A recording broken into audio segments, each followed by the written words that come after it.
एक मैं बात जी चलते डॉक्टर चलते सिर्फ कर दूं, और वो मेरी गुजारिश जो है, अब रिटायर हो गई, इंतहाई काबिल एहतराम है, साकिब निसार साहब, जी अगर मुझे चंद सेकंड मिल जाएं जी प्रोग्राम डॉक्टर के। साहब प्लीज। साकिब निसार साहब से ये गुजारिश है, ज़ाहिर है मेरी उनसे मुलाकात कभी भी नहीं हुई अदालत के अलावा, मेरी उनसे, रिटायर हो गए और मेरे लिए काबिल एहतराम है और हमेशा रहेंगे। इस मरहले पे मेरी उनसे गुजारिश है कि उनको मैंने एक पर्ची दी थी और उस पर्ची पे वज़ीरों का नाम था, वज़ीर का नाम था जी ना, और उन्होंने भरी अदालत में कहा था ये ज़ैनब बच्ची के मामले में, मैं अपने प्लॉटों के लिए, अपनी फैक्ट्रियों के लिए, कोई टैक्स माफ़ करवाने के लिए, कोई इन चीज़ों, एक बच्ची के लिए मैं लड़ा था।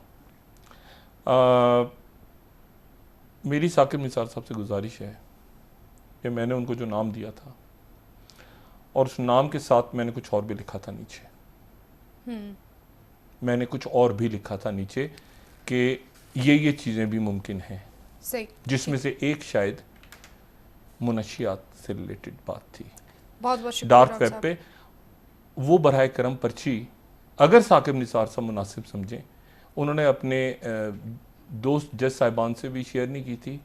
और उन्होंने ये कहा था कि उन्होंने सबके भरी अदालत में बात की थी